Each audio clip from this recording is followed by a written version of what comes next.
let's see all the Americas with Bob Ripley. Believe it or not.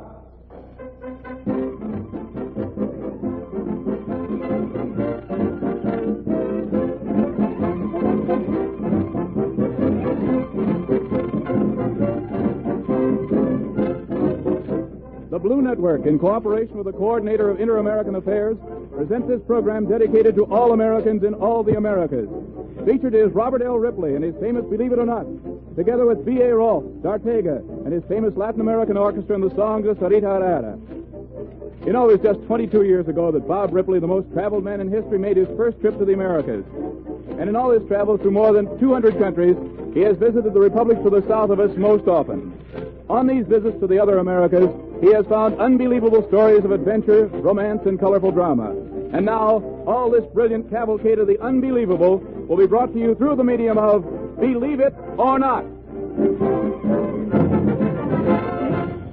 Now, ladies and gentlemen, here he is, that quick quizzing quizmaster of quirks, with his quiver of quality quips. Believe it or not, Bob Ripley.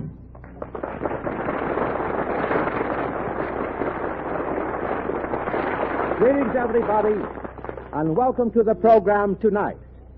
As we've already mentioned, the purpose of our getting together is to get better acquainted with the 20 American republics which lie to the south of us. I have found that the better you know a friend, the closer you are drawn to him. So now I want you to become better acquainted with my friends. During my many trips through the other Americas, I found them just like my friends in the United States. They are friendly, they are hospitable, they have a grand sense of humor, fine sportsmen, and, as we say, just regular people. You know, we've really got a great many things in this country that came from the other Americas. Why, they had skyscrapers 100 years before we in the United States ever thought of them. And in Trujillo, Peru, I saw a pyramid that was almost twice the size of the Great Pyramid in Egypt. And believe it or not, ladies and gentlemen, even the word hoosgow came from the other Americans. Now, speaking of hoosgow, here comes a fugitive from one, our old friend B.A. Rolfe. Hello, Bob. Say, what are you so pleased about? Hoosgow? Well, all this week I've been thinking about what you said on the program last Saturday. Really? Well, did it get you anywhere? Well, I thought of something for which Brooklyn can be thankful to South America. Brooklyn? Yeah. Thankful? You said South America gave us rubber. Yes. Out of which developed the rubber ball. Mm-hmm. Out of which developed baseball. Out of which developed the Brooklyn Dodgers. Mm-hmm. And without which Brooklyn would never be known. Say, Brooklyn won't like you for that, B.A. But you're right about rubber. And another thing, how do you suppose those Dodger fans are able to ball out the umpire the way they do? I've often wondered. By training their jaws on chewing gum, B.A. They do it with chewing gum, Bob? I'm sure of it. You know, chewing gum was brought to the United States by a South American. Yeah. That gives the Brooklynites another obligation to our neighbors. Now, let's take you, B.A. Me? Well, haven't you been taken before? Yes, too many times. You know how lazy you are with all those 285 pounds you carry around. No, I'm not lazy, Bob. I get a little tired. Oh, so you get a little tired. Now, B.A., when you climb into a hammock for a summer afternoon siesta, do you give our southern neighbors a nod of silent thanks? I never thought of it. Do I have South America to thank for my siesta? No, for the hammock. Oh. Well, I can never be grateful for that, Bob, because they didn't invent them big enough to hold me. But, B.A., they were inventing a hammock, not a suspension bridge. Yeah. But now it's time for music. And, B.A., what's the Believe It or Not music division got to offer this evening? A very popular Caribbean dance called the caracha. One of those exciting dances with a whirling, intoxicating rhythm. Here it is. D'Artega and his orchestra playing a caracha entitled Paran Panpin. Chiquito sings the vocal.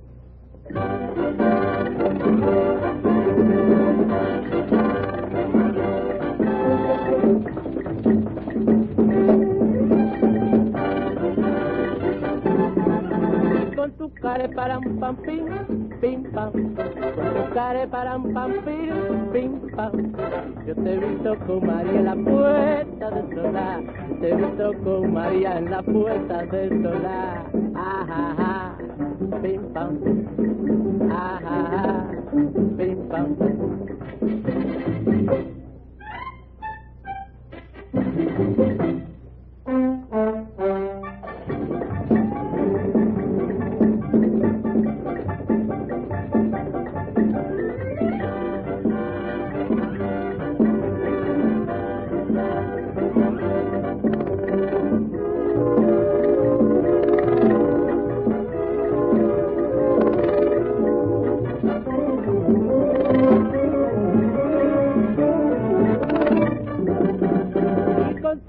Param pam pim pim pam, con tu cara param pam pim pim pam. Yo te he visto con María, la puerta del solar. Te he visto con María, la puerta del solar. Ah, ah, ah, pim pam, ah, ah, ah, pim pam.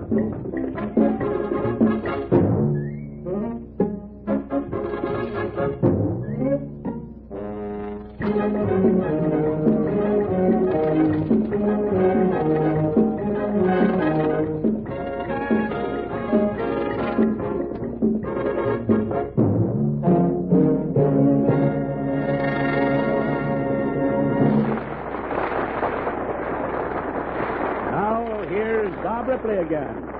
I see that he's in front of his drawing board, ready to start a Believe It or Not sketch. What's it about, Bob? It's about two great men, B.A., whose friendship was responsible for one of the greatest benefits to our generation. One of these great men was Dom Pedro II, Emperor of Brazil. And like the present chief executive of Brazil, the distinguished Getúlio Vargas, Dom Pedro was one of the most democratic patriots history has ever seen, and above all, a truly great American. The time is June the 25th, 1876. Dom Pedro was visiting the Philadelphia Centennial Exposition, and he had spent hours studying every single exhibit. And as our scene opens, we find his two guides, officers of the exposition, trying to persuade him that he had seen everything, and because of the heat of the day, suggesting that he draw his visit to a close. Dom Pedro is speaking. Well, gentlemen, it is most certainly an exciting day which you are showing me. But I think now that we've covered just about everything of importance, Your Majesty. Just a moment.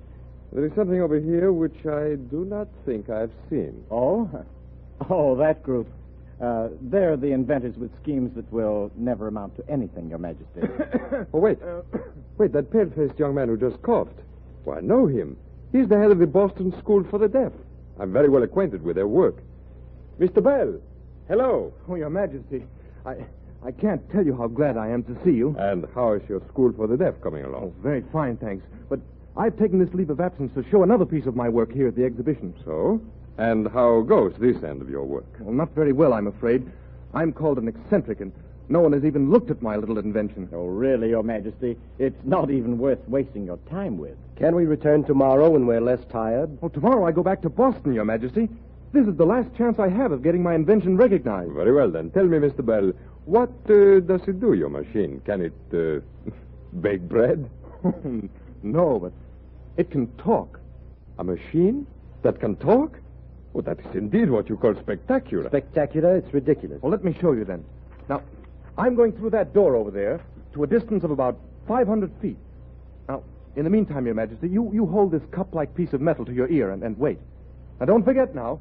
Hold it there until you hear my voice coming through it. I will wait, my friend. Do not fear. This is really an extravagant waste of time, Your Majesty. Why, how can he hope to send a human voice over a wire? And it's stifling hot in here. If you please, I must have quiet. Otherwise, perhaps I miss the hearing of his voice when it comes through the little thing at my ear. Hello? Shh, I think it is now. Your Majesty. Oh, you hear, gentlemen. You hear. It speaks. Listen to my voice. To be or not to be? That is the question. Whether 'tis better to bear the slings and arrows. Wait now, Your Majesty. Wait just a moment, please, and I'll rejoin Oh, you. yes, of course we will wait, Mr. Bell. You gentlemen, can you not see the possibilities of this machine? For quoting Shakespeare, Your Majesty? Your Majesty. Oh, but Mr. Bell returns. Hear what he will say. Are you convinced now that it will work? And can you not see the advantage of having one of them in every household and having all of them connected up with each other? Think of it, Your Majesty. To talk to anyone you like, anywhere you like, without leaving your own home. You're perfectly right, Mr. Bell.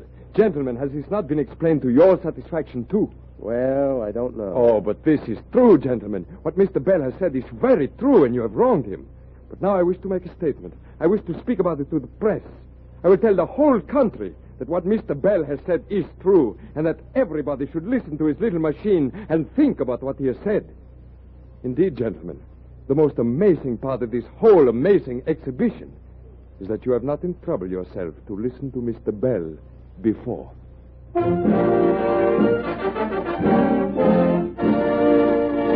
And Dom Pedro, Emperor Brazil, was as good as his word.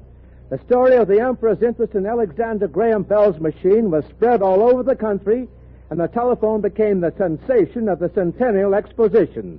This enabled Bell to give further convincing demonstrations and to get financial backing for his invention. Without the Emperor's recognition of its value, it might have continued to be regarded as an oddity and its development retarded for generations. So it's to Emperor Dom Pedro II of Brazil, who became the first telephone subscriber, we can thank for starting the development of the commercial telephone. Believe it or not.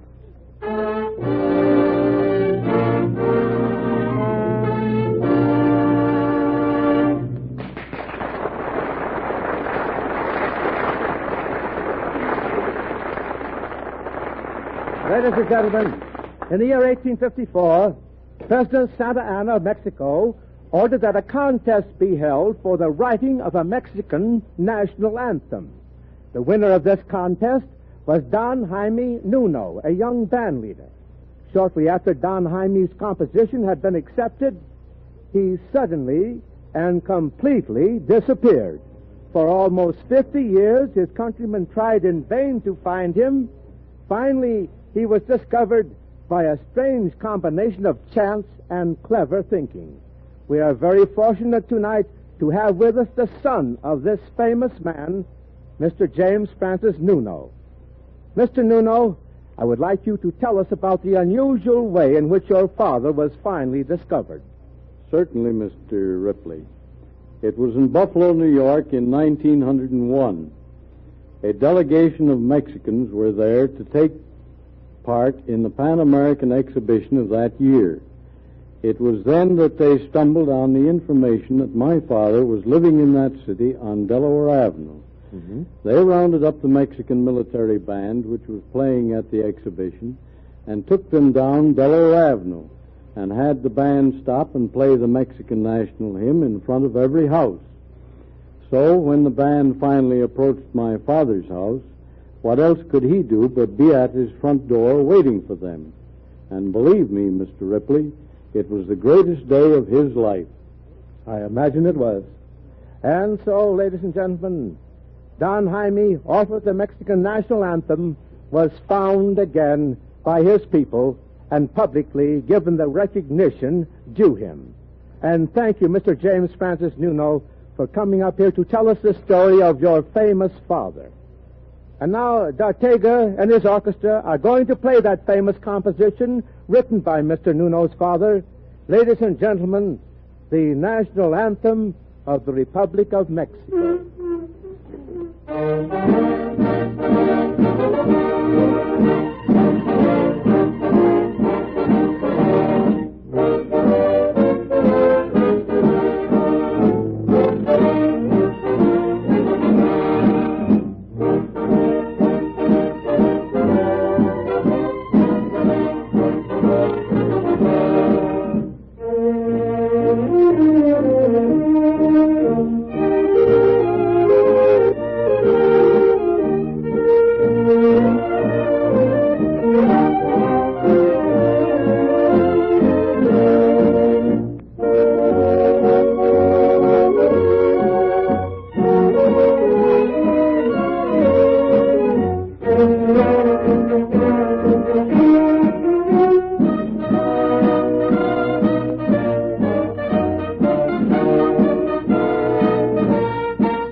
one of my many interesting trips I've made through Mexico, I discovered a, believe it or not, about an ancient prophecy that led up to a great historical tragedy. To begin it, however, we must go to France. And again, let me draw a sketch of it for you. It's May the 22nd, 1856. The Imperial Palace of St. Cloud in Paris, the glittering capital of France's Second Empire, we find a distinguished guest being entertained by Emperor Napoleon III and his Empress Eugenie. The guest of honor is a 24-year-old Archduke Maximilian of Austria, member of the resplendent House of Habsburg and younger brother to the Emperor of Austria. The highlight of the program for this particular evening is a concert. And as our scene opens, this musical event is drawing to a close. We find the young Archduke sitting with the Empress in the Imperial box. He has just singled out the last selection for his enthusiastic comment and has asked if it is possible for him to meet its composer.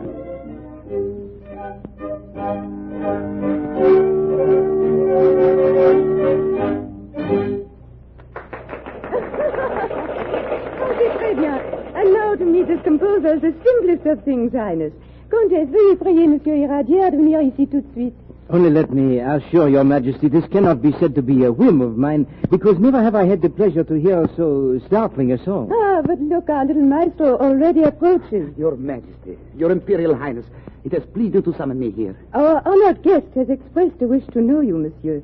Your Highness, may I present to you our court conductor, Maestro Iradier. Your Imperial Highness, I am overwhelmed with emotion to be so honored by one such as you. It would be most interesting for me to know, Monsieur, how you came to write such a song.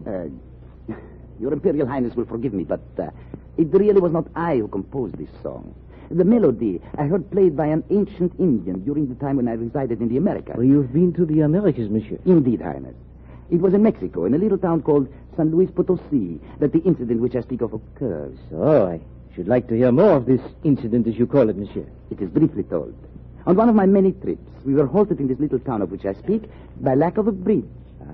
To amuse myself, then I wandered about the rain-drenched little town. As I walked, I suddenly heard music. A strange melody played on a reed instrument. A melody so haunting that I can hear it even now. It was coming from some point in the village, and in course of time I found its source. This was a very dark and very forbidding little hut, in front of which was sitting the Indian of ancient age. He it was who played on a primitive reed this melody which you have heard tonight. This is very interesting, Monsieur. Did you learn the source from which this Indian took the melody? Certainly, Highness. The Indian told me of an old legend current among the Indians that it had been the funeral song of the last emperor of old Mexico. But the last emperor of Mexico died 300 years ago. Just so. The ancient one told me that it was publicly played for the last time on February 26, 1522, when the last Mexican emperor was put to death by Cortez. Since then, it has been handed down through the generations for a purpose. This is an amazing history you've told me about your song, Monsieur. It will please me to have a copy of it with your autograph. Con mucho gusto. How shall I dedicate it? You may write to Maximilian of Habsburg. Habsburg? It is that to which the old Indian referred. What you mean, this Indian mentioned the name of my family? Just so, Highness. What did he say? He said that the song will not again be played publicly until... Continue, Monsieur. Until the day comes when another last emperor of Mexico will meet a violent death. Oh, why should you be so nervous about telling me that, Monsieur? The last Mexican emperor was executed by order of Charles V of Spain, Highness, who was a Habsburg. The ancient Indian added that this other last emperor of Mexico will be a descendant of the same family. Oh, so. Have no fear, Monsieur. The last thing in the world I intend to do is become Emperor of Mexico. And I am not superstitious.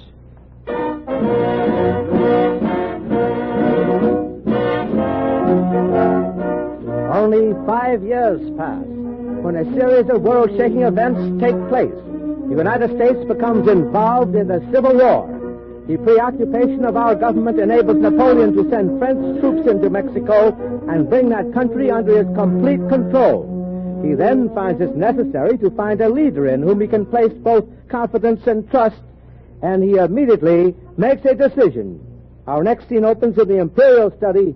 Napoleon has summoned his secretary. You sent for me, Your Majesty? Oui. I have decided on the man to lead our Mexican venture. Oh, may I inquire? Archduke Maximilian of Austria. His Imperial Highness has never been known to express any keen interest in your Mexican venture, sire? He will be prevailed upon. I must have a person of high rank whom I can trust. I have been told that Maximilian is intensely jealous of his brother because he was made Emperor of Austria while he is only still an Archduke. I know. Maximilian shall be made an emperor.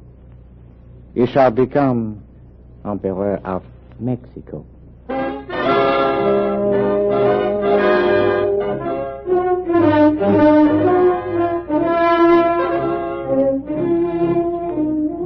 And so Maximilian, amid a great display of pomp and splendor, is crowned Emperor of Mexico. But 3 years later, the Civil War is over, and the United States regains its strength and demands the recall of the French armies in accordance with the Monroe Doctrine. Napoleon is forced to accede.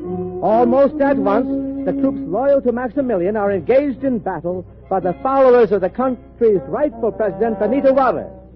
Maximilian's troops are defeated, and he is captured, and we now find him before the presiding officer in a Mexican military court. Your Imperial Highness, inasmuch as you have conspired against and succeeded in temporarily overthrowing the duly elected government of Mexico, it now becomes my duty to pass sentence upon you. For the crime of state of which you have been found guilty, there can be only one punishment. And so, in the name of the people of Mexico, I now order that you be put to death by firing squad.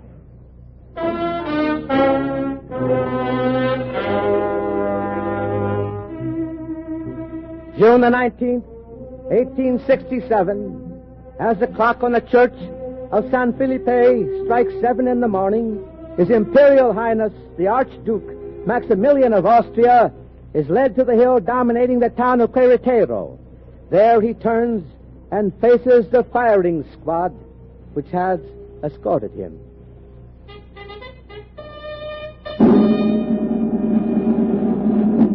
You will take the blindfold, Your Highness? No. Your Highness, I wish to express to you the regret with which I personally carry out this order I have received. I know, amigo. I know that a soldier must do his duty. Here are 6 ounces of gold to be distributed to each soldier. Tell them to aim well, not at my face, but at my heart. It shall be done. Attention! Wait. Yes, Your Highness. What is that music that comes from the village? Oh, it is a native. He plays a special song for this occasion. So, then Monsieur Radia's ancient Indian was right. What is it you say, Your Highness? Nothing. It is just that I have become suddenly superstitious. Attention! Preparen! Apunten! Vamos!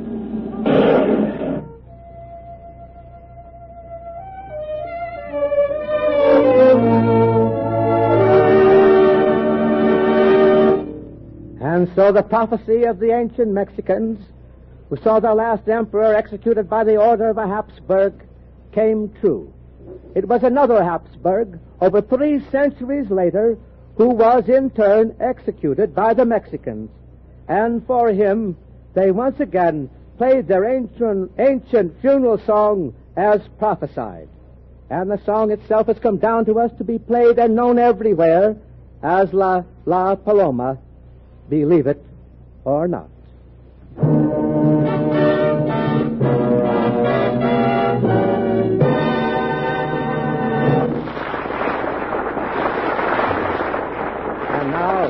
And now I can think of nothing better than to hear that romantic ballad La Paloma as we know it today.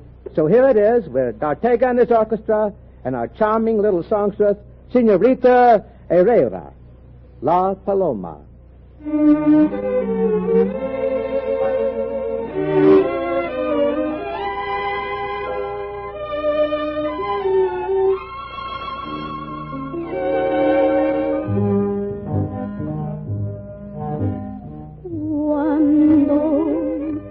salí de La Habana, válgame Dios. Nadie me ha visto salir si no fui yo.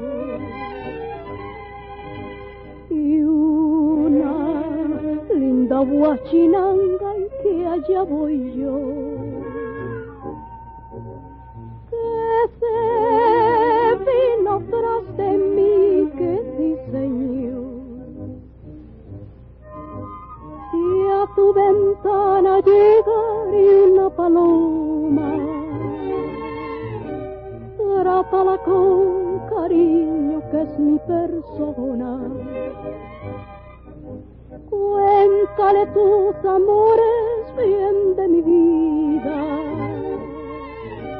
Corónala con flores que es merecida. Ay, chinita que sí. Ay, que dame tu amor. Ay, que vente conmigo, chinita, a donde vivo yo. Ay, chinita que sí. Ay, que dame tu amor. Ay, que vente conmigo, chinita, a donde vivo yo. Que sí, que sí, que sí, que no, que no y que no y que no y que sí, que sí, que sí, que sí, que no y que no, que no y que sí.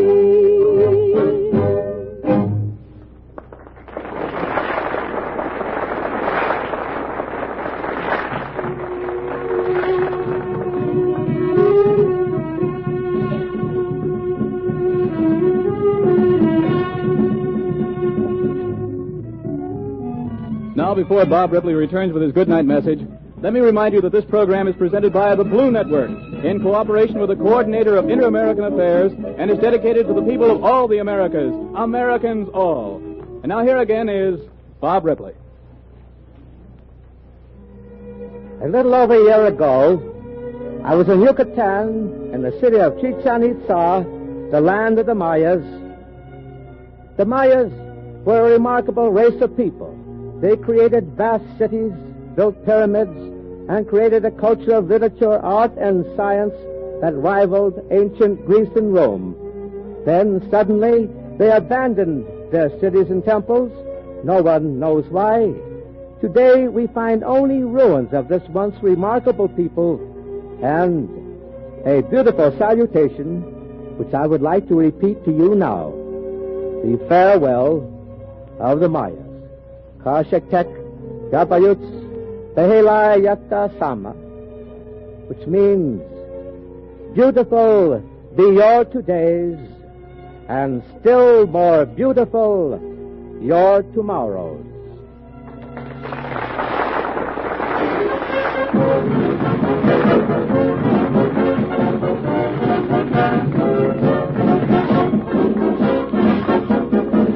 Don't forget to listen in again next week when Bob Ripley brings you another program of See All the Americas with B.A. Rolfe, Dart Hagen, his famous Latin American orchestra, and more, believe it or not.